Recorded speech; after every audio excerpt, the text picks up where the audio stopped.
এর নাম হলো খেলা হবে, এর নাম হলো খেলা হবে। কইছিল না? আমরা কিন্তু ওরা যখন খেলতে চেয়েছিল মাঠে ছিলাম, কিন্তু আমাদের কি খালি লাল কার্ড দেখাইছে। ঠিক না ঠিক? আমরা লাল কার্ড দেখাবো না, আমরা বৈধ পথে খেলা করব। এক আসার নাকি আমরা বৈধ পথে খেলা করব, যে খেলার মধ্যে কোন রকম অন্যায় অবিচার থাকবে না, যে খেলার মধ্যে কোরআন হাদিসের বিরুদ্ধাচরণ করা হবে না, দুর্নীতি ছিল না, যার মধ্যে কোনো চবলখড়ি ছিল না, যার মধ্যে কোনো সুদ ছিল না, যার মধ্যে মানুষকে কোনোদিন কাউকে কষ্ট দেন নাই, অর্থ সম্পদ লুটপাট করে খান নাই। অথচ বিশ্ব নবীর উপর এক নয় দুই নয় 92টি সূরা আমার আল্লাহ অবতীর্ণ করেছেন। 92টি সূরা দ্বারা মক্কা সমাজকে ভালো করতে চাইলেন, মক্কা সমাজ ভালো হইল না। এমন অবস্থা চলতেছিল, বাবা তার মেয়েকে বিবাহ করত, ভাই বোনকে বিবাহ করত, চাচা চাচিকে বিবাহ করত, দাদা দাদি বিবাহ করত, নানা নানি বিবাহ করত।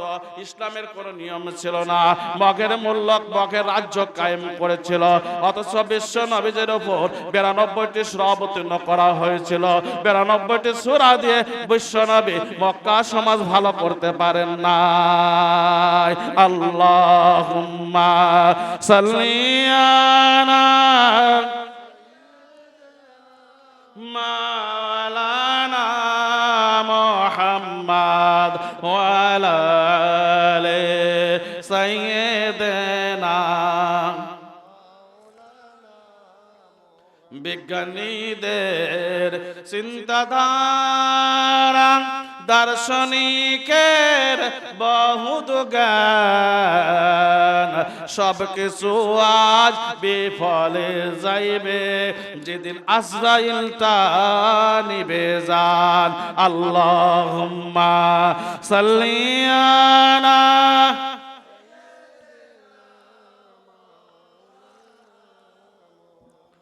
ওয়ালা আলি সাইয়্যিদিনা।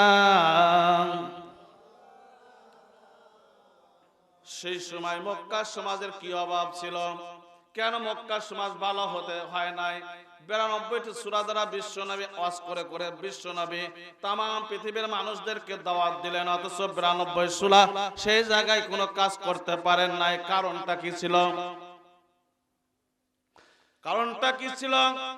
বিশ্বনবীর কথা তাসির হয় নাই না এটা নাকি? বিশ্বনবী তো কথা তাসির হওয়ার কথা ছিল, অথচ মক্কার সমাজ ভালো হয় নাই। ওই সময় মক্কার মধ্যে 3টা দিক ছিল সবচাইতে প্রাধান্য। এক নাম্বার হলো নারী নির্যাতন, নারীর মর্যাদা বলতে কিছুই ছিল না। এক নাম্বার কি? কোরআন প্রমাণ দেবে, কোরআন প্রমাণ দেবে।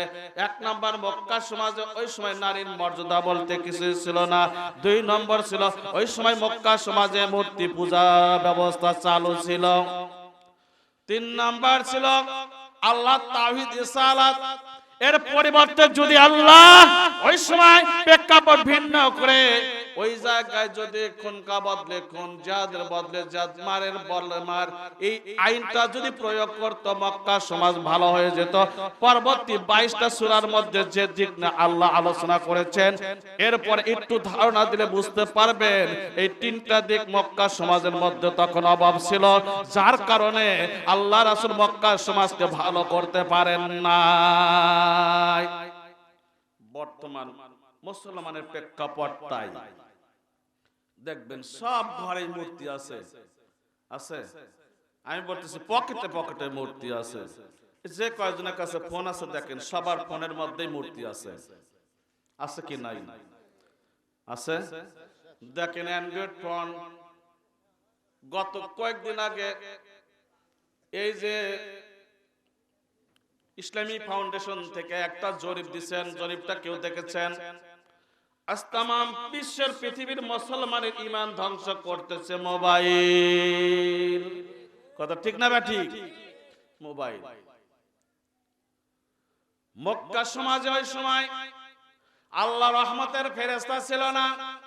বিশ্ব নবী কত দোয়া করেছেন মক্কা সমাজ ভালো করে দাও, আল্লাহ মক্কা সমাজ ভালো করতে পারেন নাই। ইহুদি খ্রিস্টানেরা রাসূলের নামাজে দাঁড়াইছে বগল তলা মূর্তি নিয়ে, নামাজে দাঁড়াইছে পকেটের মধ্যে মূর্তি নিয়ে।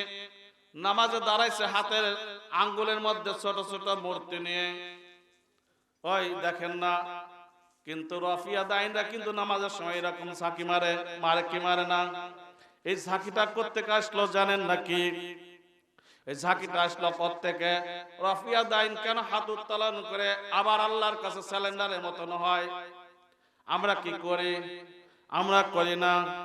আজকে বাংলার মুসলমানেরা কত দোয়া করতেছেন কতজনের জন্য, আল্লামা সাইদির জন্য আমরা কত দোয়া করলাম, দোয়া আল্লাহকে কবুল করেছে।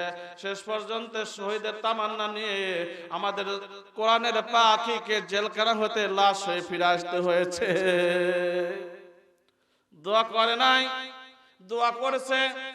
এমন সাইদির জন্য দোয়া করে নাই, অথচ সাইদিকে আমরা মুক্তির ব্যবস্থা করতে পারি নাই। আল্লাহ তাআলা মুক্তির ব্যবস্থা করতে পারে নাই। যে সাইদির কবরের মাটিগুলা দিনের পর দিন একদিন একরকম রাখছে, পরের দিন আর একরকম হয়ে গেছে। সাইদি রহমাতুল্লাহ আলাইহি যখন ফিরোজপুরে মাটি দেওয়া হলো, মাটি দিয়ে আসে, মাটি স্তূপাকার পরের দিন দেখে সাইদির কবরের মাটিগুলা নাই। সুবহানাল্লাহ কোন সাইদের কবরে মাটিগুলা নাই, মাটিগুলা কোথায় যায়, কোথায় যায়? সাইদের প্রেমিকেরা যারা ওই থান থেকে এক মুঠ করে মাটি নিয়ে এসে গায়ের সঙ্গে মাখাইয়া মাখাইয়া সাইদের প্রতি কত ভালোবাসা দেখাইছেন। বন্ধুরা আমার, এই কোরআনের পাখিটাকে কেমন করে এই ফেসিবাদী সরকার মানুষটাকে মেরে ফেলে দিল, যার জন্য এক নয় দুই নয় 32টা রাষ্ট্রে গায়েবী জানাজা হয়েছে। মারহাবা, কথা কয় না। তাম পৃথিবীর মধ্যে একটা মানুষের জন্য 32টা রাষ্ট্রে গায়েবী জানাজা হয় নাই। এই লোকটার মনের মধ্যে কি ভালোবাসা ছিল, কি মায়া ছিল, তাম পৃথিবীর মানুষকে শোকের সাগরে ভাসিয়ে দিয়ে ফিরোজপুরের জমিনে শুয়ে রয়েছেন। এক নয় দুই নয় তিনবার করে কবরে মাটি চাপায়া দেওয়া হয়। আবার পরের দিন রাত্রে সকালবেলা জিয়ারত করতে এসে কবরে মাটি নাই। কারা যেন সাইদের প্রেমিকেরা পাগলেরা ওই মাটিগুলা হাতের মধ্যে নিয়ে গায়ের সঙ্গে মাখাইয়া মাখাইয়া কোরআনের পাখির প্রতি ভালোবাসা জ্ঞাপন করেছিল।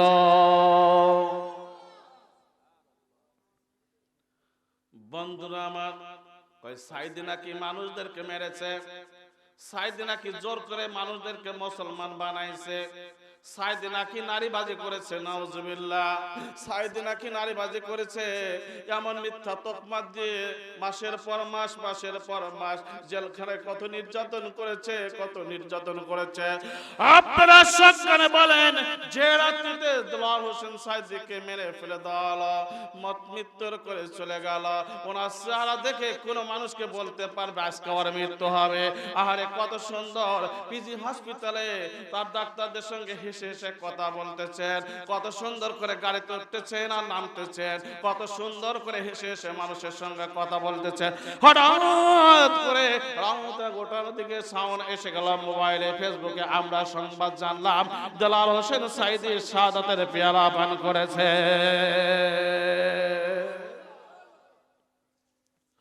বন্ধুরা আমার, আজকে বাংলাদেশে ওই মক্কা সমাজে যে তিনটা দোষ ছিল, বাংলাদেশের মানুষের মধ্যে ঠিক এই তিনটা দেশ দোষ চলে এসেছে। বাংলাদেশের ঘরে ঘরে মানুষ মূর্তি পূজা করতেছে, মানুষ ঘরে ঘরে মানুষদের মূর্তি পূজা করতেছে। কথা ঠিক না ব্যাঠিক? আপনারা যুবক সমাজদের মোবাইলগুলো চেক করে দেখেন, প্রত্যেক মোবাইলের মধ্যে আজকে বিশ্বের সংস্কৃতি সম্পন্ন, আকাশ সংস্কৃতি, তালে বাবা সময় সংস্কৃতি, সবগুলা সংস্কৃতির শ্রেষ্ঠ নিকৃষ্টতম নারীদের ছবি তাদের মোবাইলের মধ্যে কত সুন্দর করে রেখে দিয়েছে।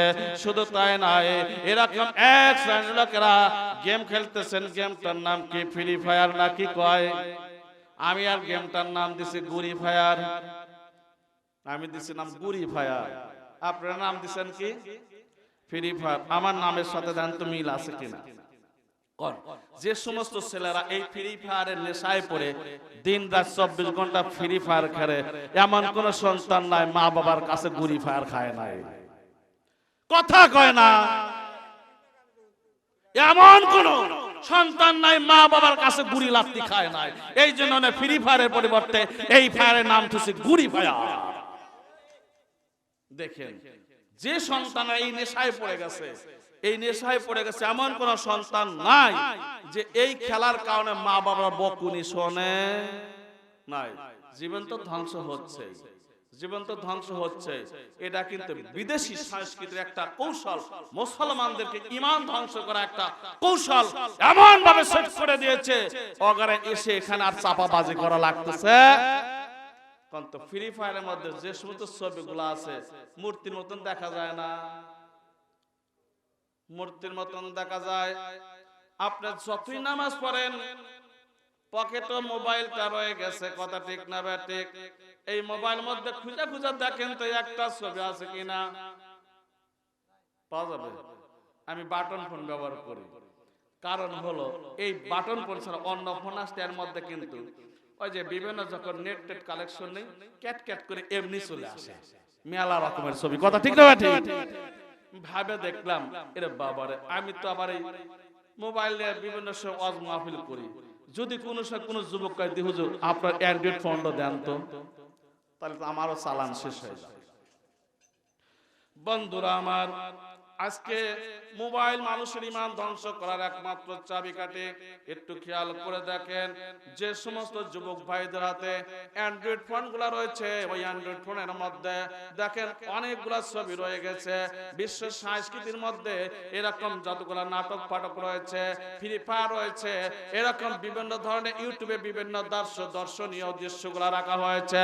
প্রত্যেক যুবকের ফোনের মধ্যে এই ছবিগুলো রাখা হয়েছে। আল্লাহ রাসূল বলেছেন যে ঘরের মধ্যে কোন ছবি থাকে, ওই ঘরের মধ্যে আল্লাহর রহমতের ফেরেশতা প্রবেশ করে না।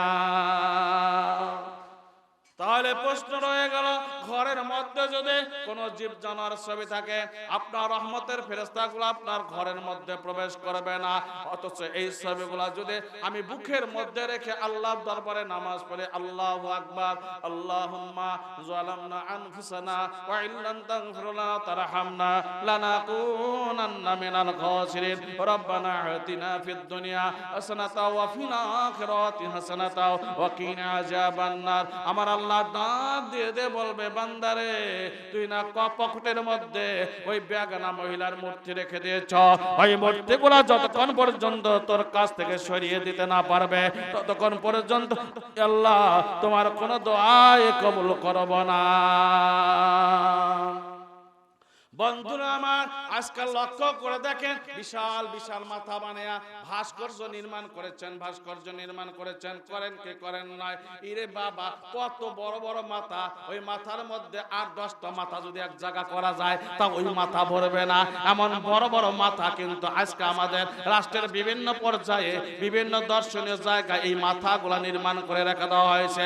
বর্তমান বৈষম্য ছাত্র বিরোধী রাজনীতি যারা করেছেন তারা বাংলাদেশ থেকে কিছু বড় বড় মাথা হটিয়ে দিয়েছে, কথা ঠিক না ঠিক? একটু দোয়া কবুল হওয়ার সময় আসতেছে।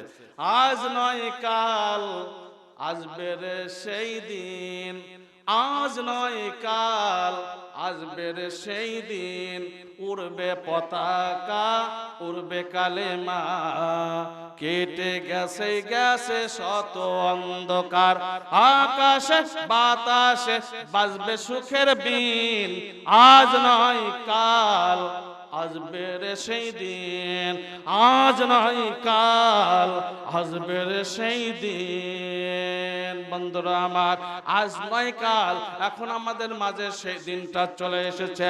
আজ থেকে 15 বছর আগে কোন মাওলানারা এত ফ্রি ভাবে এই রমিয়া বাজে কোন জায়গায় মাহফিল করার মতন সুযোগ পায় নাই। আমার আল্লাহর একমাত্র মেহেরবানিতে আজকে কোরআনের কথাগুলো ঘরে ঘরে আমার আল্লাহ পৌঁছে দিতে সক্ষম হয়েছে, ঠিক না ঠিক? 2 নাম্বার কারণ হলো মূর্তি কিন্তু জায়গায় জায়গায় স্থাপন করা হয়েছিল। এমন কি আজকে 10 টাকা 50 টাকা পকেটের মধ্যে নিয়ে ঘুরবেন, ওর মধ্যেও কিন্তু মাথার সরাসরি, কথা ঠিক না ঠিক?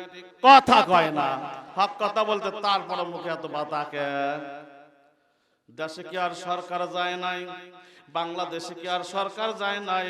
কোন সরকার তো তার মাথা কাটা টাকার মধ্যে দেয় নাই, দিছে টাকার মধ্যে তো এত বড় বড় মাথা দেয় নাই। তোর বাপের মাথায় শুধু এই দেশের জন্য, আর কারোর মাথা আর নাই। কি ভাই কথা কয় না? এত মাথা দিলাম তাও মাথা শেষ হলো না, শেষ করার জন্য চেষ্টা করতেছে। বড় বড় মাথা তো নামাইয়া ফেলছেন, এই মাথাগুলো নামানোর পিছনে এখনো চক্রান্ত হচ্ছে। অশ্লীল দেখতে পারবেন বাংলাদেশের টাকার মধ্যে থেকে সবগুলা মাথা ধূলিসাৎ হয়ে যাবে। মানুষের টাকা আর মাথার মধ্যে, পকেটের মধ্যে মাথা আর থাকবে না, মাথা আর থাকবে না, মূর্তি থাকবে না। আজকে চিন্তা করে দেখেন, এই সরকারটা যদি ইসলামী মুভমেন্টের হতো, কোনোদিন তার মানুষের মূর্তি পূজা, মানুষের মূর্তি টাকার মধ্যে কখনো দিত না।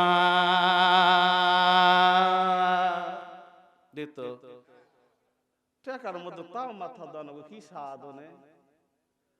স্বাদ আছে? আজকে মুসলমানের ঈমান ধ্বংস করার জন্য কেমন করে চক্রান্ত চলতেছিল, মানুষের কেমন করে দোয়া কবুল হবে। মাথার মধ্যে মূর্তি দিয়ে দিছে, ঘরের মধ্যে মূর্তি দিয়ে দিছে। একটু রাস্তায় চলবেন, রাস্তায় সুবহানাল্লাহ আলহামদুলিল্লাহ জিকির করবেন, একটু যাইতেই মাথা, আবার যাইতেই মাথা, আবার যাইতেই মাথা, মাথা আর মাথা করবেন থা থা থা থা। আমার আল্লাহ দোয়া করবে না কোনোদিন? এ কথা সত্য কিনা? আল্লাহ উম্মা সাল্লিয়ানা মুহাম্মদ সাল্লাল্লাহু আলাইহি সাল্লাম যখন 22টি 92টি সূরা দ্বারা এরকম মক্কায় দিন প্রচার করতেছিলেন, ওই সময় নারীদের মর্যাদা বলতে কিছু ছিল না। নারীদেরকে ভোগের সামগ্রী হিসাবে ব্যবহার করা হতো। বাবা তার মেয়েকে বিবাহ করত, নাউজুবিল্লাহ, বাবা তার মেয়েকে বিবাহ করত। ইতিহাস পড়ে দেখেন, নারীদের মর্যাদা বলতে কিছুই ছিল না। আজকে বাংলাদেশে নারীদের মর্যাদা বলতে কিছুই নাই। নারীদেরকে এমন বেহায়াপনা, বেলজ্জা করে রাস্তাঘাটে ছেড়ে দেওয়া হয়েছে। মুসলমানের ঈমান থাকবে কেমন করে? কয়েকদিন আগে আমির হামজা বলেছিলেন, আমি কিন্তু পরী বিবি নই। কইছিল না? ইউটিউবে ঝড় উঠছিল, কিন্তু আমির হামজা বলেছিল আমি কিন্তু পরী বিবি নয়। আর এক শ্রেণী মানুষ এই কথাটা বিকৃত করে বলছিলেন কি, পরী বিবি নয়, উনি পরী বিবিকে তাহলে দেখছে। অথচ হাদিস আছে, একজন পুরুষ বেগানা মহিলার দিকে তাকানো হারাম। তাকান কি লাগে? আপনার সামনে সব সময় ঘুরতেছে, তাকান লাগবো? তাকান যাব না, রাস্তাঘাটে চোখ বুঝে চলা লাগবো, ঠ্যাং একদিনে 5 খান ভাঙবো। বন্ধুরা আমার, মক্কা সমাজে নারীর মর্যাদা ওই সময় কিছুই ছিল না। আজকে বাংলাদেশের প্রেক্ষাপটে লক্ষ্য করে তাকাইয়া দেখেন, আহারে, মেয়েদের জাতীয় পোশাক হলো ওড়না সালোয়ার কামিজ। ওড়না সালোয়ার কামিজ এটা হলো জাতীয় পোশাক, ইসলামী পোশাক। আজকে মহিলাদের পোশাকগুলো কেমন করে বানানো হচ্ছে? আল্লাহ মহিলাদেরকে যুয়িনা লিন্নাসি হুব্বুশ শাহাওয়াত, আল্লাহ তাআলা নিজেই বলছেন, আমি নারী জাতিকে অত্যন্ত চমৎকার করে তৈরি করে রেখে দিয়েছে। নারীদের এমন কোনো অঙ্গ নাই, পুরুষরা দেখা মাত্র জিহ্বায় পানি এসে যায়। কথা ঠিক না বেঠিক? আপনি গাড়িতে বসে আছেন, আপনার পাশে একজন মেয়ে বসে আছেন, সবগুলা ঢাকা আছে, হাতখানা বের করে রেখেছেন। হাতখানা যদি সুন্দর মনে হয়, বারবার আপনার চোখটা হাতের দিকে পড়বে কি পড়বে না? ঈমান থাকবে কোত্থেকে? কোন জায়গায় ঈমান থাকবে? ঈমান বলতে বাংলাদেশে আর নাই, সবগুলা ঈমান এখান থেকে পালাইয়া চলে গেছে। যার কারণে মুসলমানের আর কোনো দোয়াই কিন্তু কবুল হচ্ছে না। এই দোয়া কবুল করতে কোন মেডিসিন লাগবে, পরবর্তী আলোচনায় নিয়ে আসা হবে। বন্ধুরা আমার, আপনি গাড়ির সিটে বসে আছেন, পাশে একটা মহিলা বসে আছে, সমগ্র অঙ্গ প্রত্যঙ্গ ঢাকা আছে, হাতখানা বের করে দিচ্ছেন। হাতখানা দেখতে সুন্দর, মেয়েদের কিন্তু হাত দেখতে সুন্দর লাগে। বারবার হাতের দিকে তাকাইতেছেন, আরে কি সুন্দর লাবণ্যময় চেহারা, আরে হাতখানা কত আলতো আলতো দেখা যাচ্ছে, কত কোমল দেখা যাচ্ছে। বারবার চোখখানা আপনার হাতের উপর পড়বে। আপনার কাছে আমার প্রশ্ন রয়ে গেল, সব শরীর ঢাকা রয়েছে, হাতখানা যদি বের হয়ে থাকার কারণে বারবার আপনার চোখখানা হাতের দিকে পড়ে, তাহলে আর অঙ্গগুলা যদি ফাঁকা থাকে, এই জায়গায় কি বেগানা মহিলার দিকে তাকানো হারাম? এই মাসলা আর খাটে? আর খাটে না। বর্তমান রাস্তাঘাটে চলে যাবেন, হাট বাজারে চলে যাবেন, অফিস আদালতে চলে যাবেন, মহিলাদের সব চাইতে দর্শনীয় বস্তু আল্লাহ তাআলা বুকখানা আমার আল্লাহ নির্মাণ করে দিয়েছেন, তৈরি করে দিয়েছেন।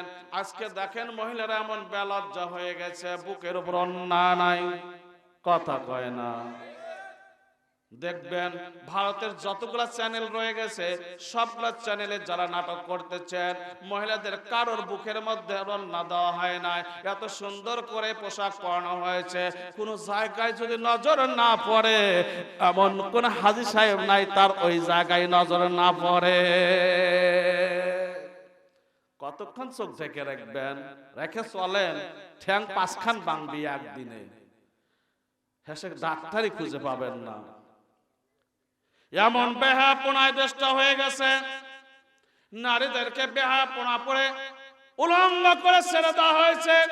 নাটক ইউটিউবে দেখেন, মানুষের বিরুদ্ধে কোনো কথা নাই, নাটকে দেখেন যে অভিনয়টা সবচাইতে খারাপ, অত্যন্ত কষ্ট লাগে আমার, যে অভিনয়টা সবচাইতে খারাপ ওই অভিনয়টা পায়জামা পাঞ্জাবি আর টুপি মাথায় দেয় এমন লোক দিয়ে করায়। কথা কয় না। নাটকে দেখবেন যে অভিনয়টা সবচাইতে খারাপ ওই অভিনয়টা মুসলমান সংস্কৃতি পোশাক পরাইয়া করানো হচ্ছে। তামাম দেশ ডুবে আছে, কোনো কথা নাই। আর একটা কথা আপনাদেরকে বলি, বর্তমান নারীদের অবস্থা কেমন দেখেন ও বন্ধুরা আমার, নারীদেরকে বর্তমান হাফ প্যান্ট পরাইয়া ছেড়ে দেওয়া হয়েছে। ঢাকায় যান, বড় বড় শহরে যান, কত ভদ্রলোকের মেয়েরা, কত গম্ভীর্য চেহারার মেয়েদেরকে এইভাবে নিলজ্জা করে ছেড়ে দেওয়া হয়েছে।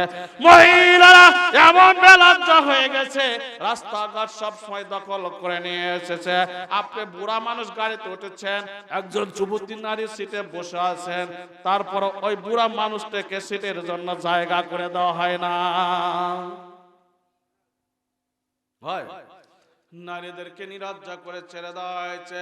রহমতের ফেরেশতা বাংলাদেশে নাই, ওই সময় সৌদি আরবে মক্কায় যেরকম 3টা দোষের কারণে 92টা সূরা দ্বারা আমার আল্লাহ আর রাসূল মক্কা সমাজ ভালো করতে পারে নাই, ঠিক এরকম 3টা দোষ বাংলাদেশকে আঁকড়ে ধরেছে, যার কারণে মুসলমানের ঈমান আকীদা আর তৈরি হচ্ছে না। কথা ঠিক না ব্যাঠিক? আগে লক্ষ্য করে দেখেন, একটা গ্রামে একটা মসজিদ ছিল, এখন ওই গ্রামে 4টা 5টা মসজিদ হয়ে গেছে।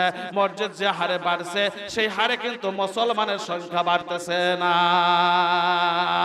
আগেও 10 জন মানুষ নামাজ পড়ে ফজরে, এখনো 10 জন মানুষ ফজরে নামাজ পড়ে, অথচ মুসলমানরা কত কষ্ট করে লক্ষ লক্ষ টাকা দিয়ে মসজিদ বানাইলেন, মাদ্রাসা বানাইলেন, অথচ মাদ্রাসায় ছাত্র পাওয়া যায় না, অথচ মসজিদে মুসল্লি খুঁজে পাওয়া যায় না। তাহলে লক্ষ লক্ষ টাকা মসজিদের পিছনে তৈরি করে খরচ করে লাভ হলো কে? আল্লাহ রাসূল বলেছেন, মান বানাল মাসাজিদান ফিদ দুনিয়া বানা আল্লাহু লাহু বাইতা ফিল জান্নাত। আল্লাহ রাসূল বলেছেন, দুনিয়ায় যদি কোন মানুষ মসজিদ বানাইয়া দেয়, আমার আল্লাহ তার জন্য জান্নাতের মধ্যে একখান বাড়ি বানাইয়াই দেয়। এই নেশায় পড়ে মানুষ মসজিদ বানাইতেছে। আল্লাহ রাসূল বলেছেন, মান বানাল মাসাজিদা ফিদ দুনিয়া বানা আল্লাহু লাহু বাইতা ফিল জান্নাত। আল্লাহ রাসূল বলেছেন, দুনিয়ায় মসজিদ বানাইয়া দিলে তার জন্য জান্নাতের বাড়ি বানাইয়া দিবে। কয় নাই? কইছ না? অথচ এই দুনিয়ার মানুষ কুফরি করতে করতে এমন পর্যায়ে পৌঁছে গেছে, কুফরি করতে করতে এমন পর্যায়ে পৌঁছে গেছে, মানুষের দিল মন মরে গেছে, আল্লাহর কথাগুলো আল্লাহ ভালো লাগে না।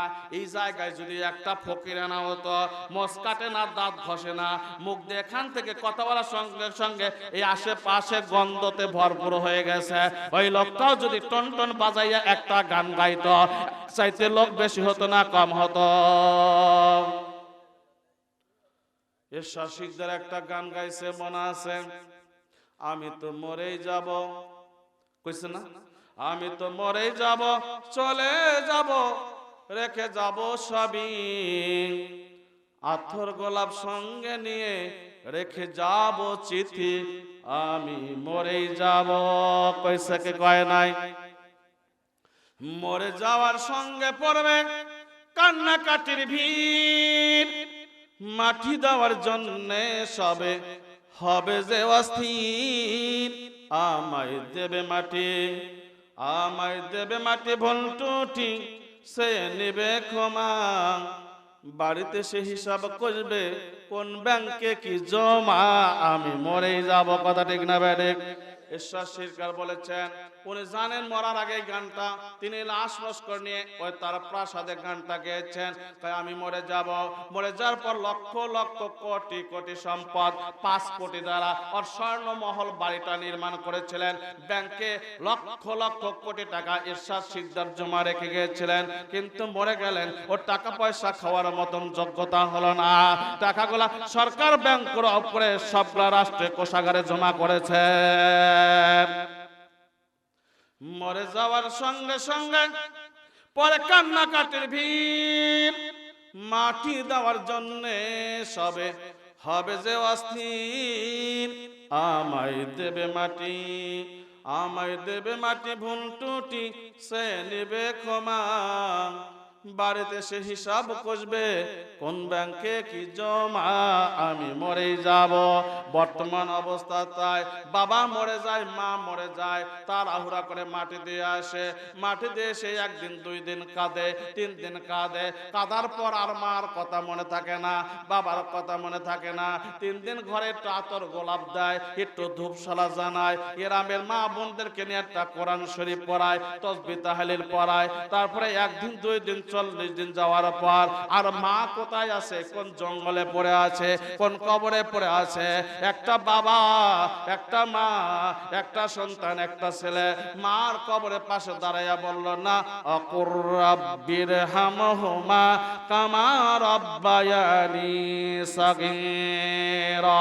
আমার আল্লাহ বলেছেন, ও দুনিয়ার যুবকরা তোমরা জেনে রাখো, তোমার মা বাবার হকটা যদি পরিপূর্ণ আদায় করতে চাও, তাহলে গভীর রাত্রিতে মার জন্য একবার ঘরের কোনায় সবাই ঘুমিয়ে পড়েছেন, পাখি পক্ষীগুলা তার আওয়াজ বন্ধ করে দিয়েছেন, চতুর্দিকে কোনো সাউন্ড নাই।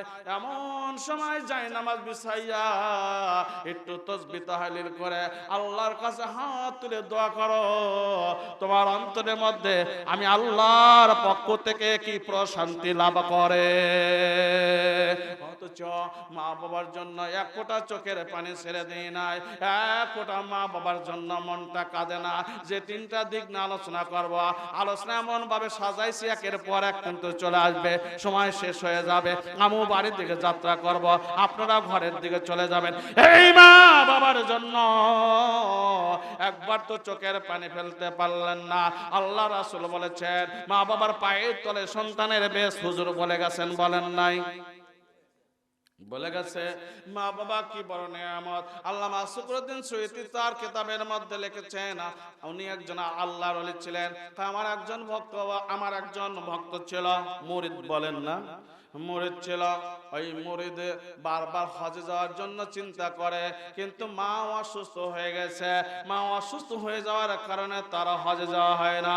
এভাবে 1 বছর 2 বছর যায়, 3 বছর যায়, মার অসুখ সারে না, হজেও যাইতে পারে না। এমন সময় বেটা ক্ষিপ্ত হয়ে গেল। আল্লামা শুকরুদ্দিন সুয়ুতী রাহমাতুল্লাহ আলাইহি তার কিতাবের মধ্যে সুন্দর করে লিখেছেন, বন্ধুরা আমার একটু মনোযোগ সহকারে শোনেন। মা কত আপনজন, মা কত প্রিয় মানুষ, একটু খেয়াল করে শোনেন। 3 বছর মাথায় মাকে বললেন, মা তোমার রোগ কিন্তু ভালো হয় না, আমি কিন্তু এবার হজে যাওয়ার জন্য নিয়ত করেছি, তোমার অসুখ সারুক আর না সারুক আমি হজে যাব। কোথায় যাবে? হজ করতে যাবে। মা বারবার বলতেছেন, বেটা গো তুমি চলে গেলে কি আমাকে ওষুধ খাওয়াইয়া দিবে, কি আমার পেশাব পায়খানা পরিষ্কার করে দিবে, বেটা গো তুমি যেও না। আল্লাহ রাসূল বলেছেন, মায়ের পায়ের তলে সন্তানের বেশ, তাই যদি হয় তুমি মক্কায় যা কি করবা, ও বেটা তুমি যেও না, ও বেটা তুমি যেও না। বেটা উল্টা মাসলা দেয়, কয় মা তুমি কি জানো না, মানজার আল কবরে ওয়াজিবাত লাহু, আমি যদি আল্লাহ রাসূলের কবর জিয়ারত করি, আল্লাহ রাসূল আমার জন্য জান্নাতের সুপারিশ করা তার জন্য ওয়াজিব হয়ে যাবে। মা তুমি কি জানো না রাসূল পাক সাল্লাল্লাহু আলাইহি সাল্লাম বলেছেন যে ব্যক্তি আমার কবর জিয়ারত করবে, কবর জিয়ারত করার দেরি হতে পারে, আমি রাসূলের পক্ষ থেকে তার জান্নাতের সুপারিশ ওয়াজিব হয়ে যাবে। আমি রাসূলের পক্ষ থেকে, ও মা তুমি কি চাও না তোমার বেটার জন্য জান্নাত ওয়াজিব হয়ে যাক? আর তোমার বেটার জন্য যখন জান্নাত ওয়াজিব হয়ে যাবে, তোমার মাকে নিয়ে আমি বেটা জান্নাতে যাব না। নিয়ত কি খারাপ? নিয়ত কিন্তু খারাপ না। শুকরুদ্দিন সুইত রাহমাতুল্লাহ আলাইহি কয় মার কথা না শুনে হজের দিকে মক্কা মদিনার দিকে রওনা হয়েছেন। যাইতেছেন, আগেকার মানুষ পদব্রজে হজে যেত না, পদব্রজে হজে যেত। হজে যাচ্ছেন যাইতে যাইতে হঠাৎ করে রাত হয়ে গেছে, রাত হয়ে গেছে। লোকটা চিন্তা করলেন এই রাত্রিতে রাস্তায় বের হয়ে মাঝখানে চোর গুন্ডা বদমাইশ আমাকে অ্যারেস্ট করতে পারে, আমার ঝোলার মধ্যে পুটলির মধ্যে যে টাকা পয়সাগুলো আছে সব টাকা পয়সাগুলো লুটপাট করে নিয়ে যেতে পারে।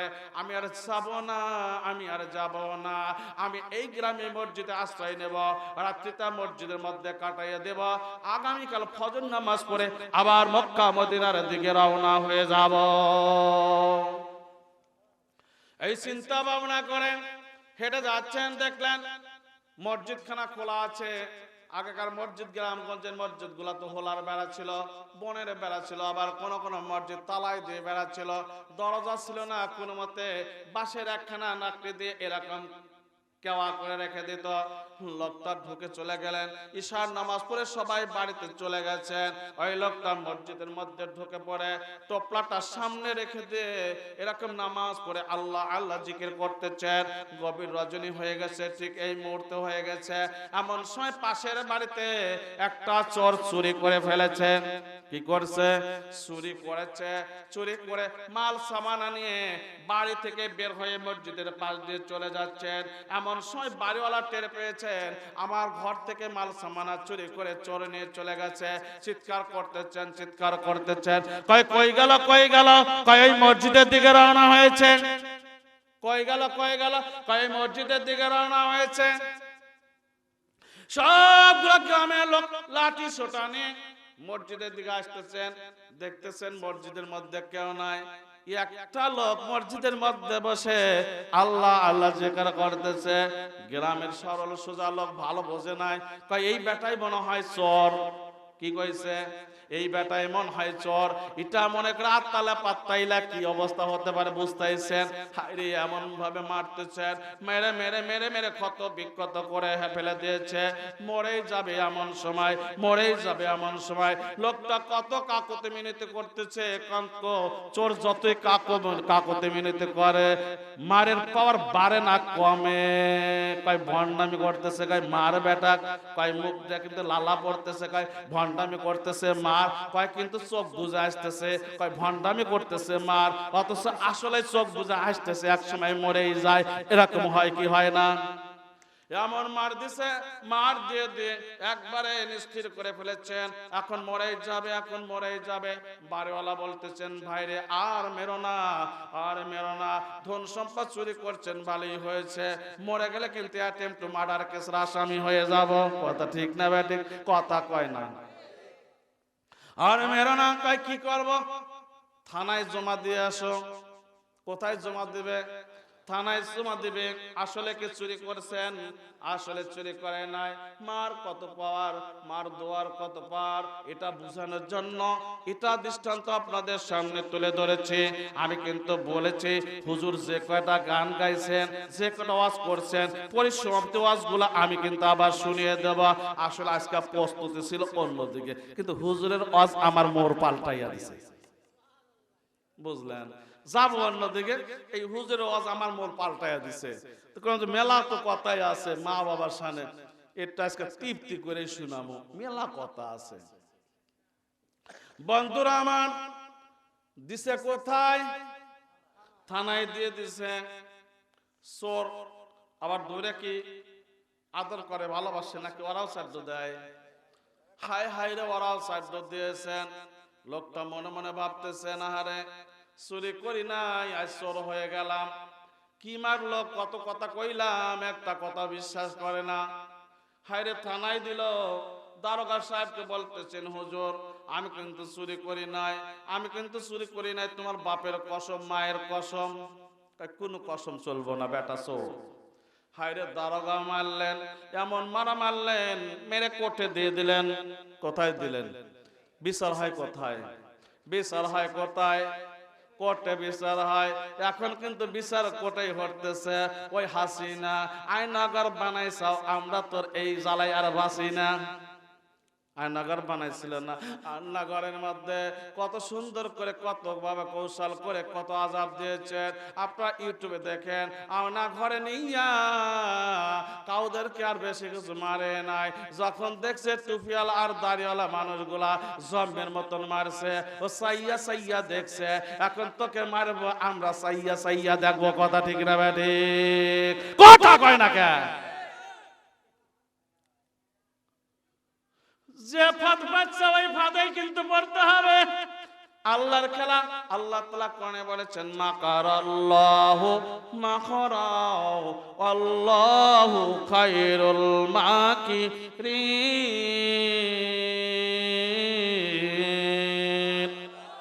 আল্লাহ বলছেন, ও দুনিয়ার মানুষেরা, তোরা যত মক্করে ধরিস, আমি আল্লাহর মক্কর কাছে কোনো মক্কর খাটে, আমি আল্লাহর কৌশলের কাছে কোনো কৌশল খাটে না। আমি তো পারতাম ইন্টারনাল গভর্নরের মাধ্যম দিয়ে একটা আয়নাগর বানাইতে, আমি আল্লাহ তা চাই নাই। তুই যে কায়দায় আয়নাগর বানিয়ে রাখছ, ওই কায়দায় আমি তোর নেতৃবৃন্দকে ফালাইয়া দেব। আমার আয়নাঘরের আমার মাহবুব বান্দাদেরকে, আমার ইমানদার বান্দাদেরকে কত কষ্ট দিয়েছ, কত কষ্ট দিয়েছ। আমি আল্লাহ আমার আরশ আজিম থেকে চাইয়া চাইয়া দেখেছি, আর ভিডিও অডিও করে রেখে দিয়েছে। আমি আল্লাহ ওই ভিডিওটা আবার উল্টা যখন চালাবো, আমি চোখ বুজে থাকবো, তাম পৃথিবীর মানুষগুলা দেখবে। কথা ঠিক না বেটি? আল্লাহ বলছেন, আমি চোখ বুজে থাকবো, ওই সময় তাম পৃথিবীর মানুষগুলা দেখবে। ইতিমধ্যে দেখা কিন্তু শুরু হয়ে গেছে। ইতিমধ্যে আইন মন্ত্রীকে ধরে ফেলেছে, ইতিমধ্যে শিক্ষা মন্ত্রীকে ধরে ফেলেছে, ইতিমধ্যে কাউয়া কাদের কিন্তু দেশ ছেড়ে পালিয়ে গেছে, ইতিমধ্যেই কিন্তু আরো কতগুলা মানুষগুলা ধরে ফেলেছে। একের পর এক খালি ধরতেছে, একের পর এক খালি ধরতেছে। আয়না ঘরের মধ্যে কিন্তু ভরতেছে, জেলখানায় কিন্তু ভরতেছে। জেলখানায় থালগুলা জামাত শিবিরের লোকরা পরিষ্কার করে রেখে দিয়েছে। সেই জেলখানায় ওই থালেই কিন্তু এখন আওয়ামী লীগের নেতৃবৃন্দ ভাত খাইতেছে। নাম হলো খেলা হবে, এর নাম হলো খেলা হবে। কইছিল না? এখন তো খেলা হবে, খেলা হইতেছে। ওই ভাই যতই নিষেধ করেন, মনে ধাক্কা আছে, জ্বালা আছে, যন্ত্রণা আছে, এই কথাগুলো বন্ধ করতে চাইলেও বন্ধ হয় না। কত কষ্ট মনের মধ্যে গোপন করে রেখে দিয়েছে। আমার মতন মাওলানা মসজিদের মেম্বারে বসে সঠিকভাবে কথা বলতে পারি নাই। এরকম ভাবে শুক্রবার হলেই ওসি সাহেব ফোন দিছে, ভাই মসজিদে যাইতেছেন, কথাগুলা ঠিক মতো বলেন, আপনাকে খুব কিন্তু ভালোবাসি, এখনো কিন্তু আপনাকে অ্যারেস্ট করি নাই, আপনার কথাগুলা ভালো আছে। আমি কিন্তু ওইভাবেই আল্লাহ চলছে। জেনে জানে বেঁচে না থাকলে আল্লাহ দিনগুলা কেমন ভাবে প্রচার করবে। শয়তানির সঙ্গে আল্লাহ মিলতালে থেকে থেকে এখন পর্যন্ত বেঁচে আছে, আল্লাহ বাঁচাইছেন। এখন যদি হক কথাগুলা না বলে আল্লাহর কাঠগোলায় গিয়ে কি জব দেব? কথা ঠিক না বেরি? বন্ধুরা আমার, কোন জায়গায় ওয়াজ থেকে দিচ্ছে? ওই যে চোর কিন্তু জেলখানায় চলে গেছে, বিচারে কাঠগড়ায় দাঁড়িয়ে গেছে। বিচার হবে, বিচার হবে, বিচার হবে, বিচার হবে। শেখ হাসিনার বিচার হবে, কন্যা বিচার হবে, বিচার হবে, শেখ হাসিনার বিচার হবে। এই কথা কর, আল্লাহর কাছে সব পাইবেন। জালিমের কথা উচ্চারণ করতে মুখ দিয়ে আবার এত কষ্ট কে? বিচার হবে, খেলা হবে, কিন্তু পেলার নাই। খালি এখন আমার নাগান লাগবে প্লান্টে। আমরা কিন্তু ওরা যখন খেলতে চেয়েছিল মাঠে ছিলাম, কিন্তু আমাদেরকে খালি লাল কার্ড দেখাইছে। ঠিক না ভাই? ঠিক। আমরা লাল কার্ড দেখাবো না, আমরা বৈধ পথে খেলা করব। এক আসার নাকি? আমরা বৈধ পথে খেলা করব, যে খেলার মধ্যে কোন রকম অন্যায় অভিযোগ থাকবে না, এই খেলার মধ্যে কোরআন হাদিসের বিরুদ্ধাচরণ করা হবে না। এ খেলা খেললে দোষ কিসের? এই খেলা খেললে দোষ কিসের? বিচার হবে। চলে গেছেন। কয় চোর আইছে, চোর চুরি করে মসজিদের মধ্যে অবস্থান নিয়েছিল, মসজিদ থেকে চোরকে গ্রেফতার করা হয়েছে। কয় চোর কই? কয় এই যে। চোরকে প্রশ্ন করেন, চোর তুমি চুরি করছাও কেন? কয় মুহতারাম আমি চুরি করি নাই। জজ সাহেব আমি চুরি করি নাই। পেশকার সাহেব আমি চুরি করি নাই। আমি হজে যাইতেছিলাম আল্লাহর ঘর তওয়াফ করার জন্য। গ্রামের লোকেরা আমাকে মিথ্যা অপবাদ দিয়ে কত মারাই মারছে, আমাকে কত কিছু কইছে, নাকে ঘুষি দিয়ে দেখেন চোখ মুখ পাল্টায় দিয়েছে। ও ওসি সাহেব বিশ্বাস করেন আমি কিন্তু চুরি করি নাই। কয় তোমার সাক্ষী কে? বিচার করতে গেলে সাক্ষীর দরকার আছে কি নাই? কয় সাক্ষী নাই। আমার সাক্ষী আমার আল্লাহ। আল্লাহু আকবার কোন। কয় আমার সাক্ষী হলো আমার আল্লাহ। কয় তোর সাক্ষী যদি আল্লাহ হয়, আল্লাহ সাক্ষী তো প্রকাশ্যে দেয় না। আল্লাহ সাক্ষী কি প্রকাশ্যে দেয়? আল্লাহ সাক্ষীর মধ্যে মুজিজা আছে, আল্লাহ সাক্ষীর মধ্যে কেরামতি আছে। এই ভাইরা একটু খেয়াল করে শোনেন। এবার বিচারক বলতেছেন আসলে তো তুমি তো চোর। কয় কেন চোর? কয় তোমার কোনো সাক্ষী নাই, জনগণ হাতে নাতে ধরে ফেলে দিয়েছে। চুরি করে আসার সময় তোমাকে হাতে নাতে ধরে ফেলেছে। কয় না না, আমাকে হাতে নাতে ধরে নাই। আমি আল্লাহর ঘর তওয়াফ করার জন্য মসজিদের পাশ দিয়ে যাইতেছিলাম, গভীর রাত্রি হয়ে গেছে। হয়ে যাওয়ার কারণে আমি মসজিদকে আশ্রয়স্থল হিসাবে বেছে নিয়েছি। ও ওসি সাহেব, ও জজ সাহেব আমি চুরি করি নাই। কয় আবেগ দিয়ে কাজ হবে? আবেগ দিয়ে কাজ হবে না। আদালত বোঝে সাক্ষী, তোমার সাক্ষী নাই, তুমি চোর। চোর চুরি করলে ওই সময় কিন্তু কোরআন হাদিসের আইন ছিল। ওই সময় কোরআন হাদিসের আইন ছিল। কয় কোরআন হাদিসের আইন মোতাবেক তোমার একখানা পাও আর একখানা হাত কেটে দেওয়া হবে। কি করা হবে? কয় একখানা হাত একখানা পা কর্তন করে দেওয়া হবে, আর একটা চোখ তুলে ফেলে দেওয়া হবে। শাস্তি কম না বেশি? কি কারণে শাস্তি হচ্ছেন? কি কারণে শাস্তি হচ্ছেন একটু খেয়াল করে শোনেন। ও বন্ধুরা আমার, ওইভাবে লোকটার একখান হাত কর্তন করে দেওয়া হলো, একখান পা কর্তন করে দেওয়া হলো, একখান চোখখানা উপরে ফেলে দেওয়া হলো। শুধু তাই নয়, ভাঙ্গা কুলা, ভাঙ্গা হাড়ি পাতিল দিয়ে মালা বানাইয়া লোকটার কাঁধে ঝুলে দেওয়া হলো। ঝুলে দেওয়ার কারণে ওই লোকটাকে দামেস্কের পুরা শহর ঘুরিয়ে ফেলা হলো। দামেস্কের পুরা শহর ঘুরে ঘুরে দেখা হলো। আর বলা হলো চুরি করলে এই শাস্তি হয়, এটা বলতে হবে। ওই লোকটা কয় না না না, চুরি করলে এই শাস্তি হয় না। মায়ের কথা না শুনলে আল্লাহর গজবে পড়তে হয়।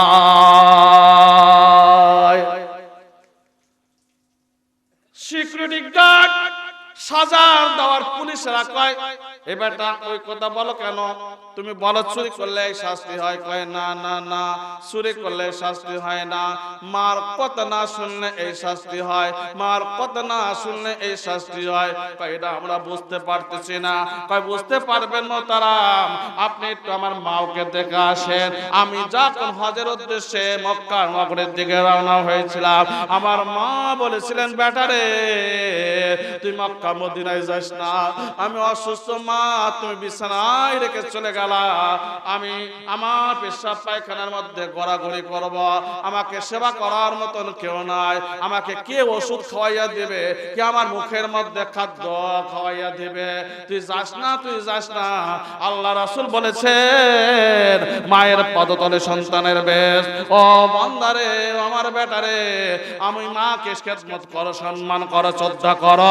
আল্লাহ আমার কারণে তোকে আল্লাহ তাআলা সবচাইতে বড় নিয়ামত জান্নাত প্রদান করবে। বন্ধুরা আমার, এভাবে দামেস্কের শহরে চোরটাকে ঘুরাইতেছেন, লোকটাকে ঘুরাইতেছেন। আর সত্যতা যাচাই করার জন্য একজন পুলিশ চলে আসলেন মার কাছে। এসে দেখলেন মা মৃত্যুর সঙ্গে পাঞ্জা নড়তেছে, মৃত্যুর সঙ্গে পাঞ্জা নড়তেছে। মাকে প্রশ্ন করলেন মা রে তোমার বেটা আছে নাকি? কয় হ্যাঁ আমার একজন বেটা আছে। কয় কোথায় গেছে? কয় মক্কা নগরীতে হজ করার জন্য গিয়েছে। আমি অসুস্থ মাকে বিছানায় রেখে চলে গেছেন। আমি জানি আমার বেটার কবলে মক্কার হজ কবুল হবে না। এই কথা বলার সঙ্গে সঙ্গে পৃষ্ঠ মার পা ধরে বলতেছেন, মারে তোর দোয়া কখনো বিফলে যায় নাই। তুমি লক্ষ্য করে দেখো, তোমার বেটার একখানা ছবি আমি নিয়ে এসেছি। তোমার বেটাকে কত নাজেহাল করা হয়েছে, তোমার বেটাকে কত মারধর করা হয়েছে, তোমার বেটার একখানা হাত কর্তন করে দেওয়া হয়েছে, তোমার বেটার একখানা পা কর্তন করে দেওয়া হয়েছে। তোমার বেটা হজ করা তো দূরের কথা, এখন তোমার বেটা হলো জেলখানার কয়েদি, বন্দী রয়ে গেছে। বন্ধুরা আমার, এই মার সঙ্গে যারা বেয়াদবি করেছেন, আল্লাহ রাসূল বলেছেন নামাজ না পড়লে পাপ হতে পারে, হজ না করলে পাপ হতে পারে, দান না করলে পাপ হতে পারে, কুরবানি না করলে পাপ হতে পারে, রোজা না করলে পাপ হতে পারে। আমার আল্লাহ সবগুলা পাপ মাফ করতে পারেন। আমার আল্লাহ বলেছেন, যদি কোনো সন্তান তার মাকে কষ্ট দেয় আর মা কষ্ট পাওয়ার কারণে মুখ থেকে শুধু একটু উফ ওয়াকাজ রাব্বুকা আল্লাহ তা'বুদু ইল্লা ইয়্যাহু ওয়া বিল ওয়ালিদাইনি ইহসানা। আল্লাহ পবিত্র কোরআনের মধ্যে বর্ণনা করেছেন, তোমরা মা বাবার সঙ্গে সদাচরণ করো, মাকে কষ্ট দিও না, মার সঙ্গে বেয়াদবি করো না। আল্লাহ রাসূল বলেছেন, মার সঙ্গে যে বেয়াদবি করলো তার কপালখানা আমি আল্লাহ পুড়ে দিলাম, জীবন জিন্দেগিতে ওই ব্যক্তি কখনো জান্নাতে প্রবেশ করবে না। আল্লাহুম্মা সাল্লি আলা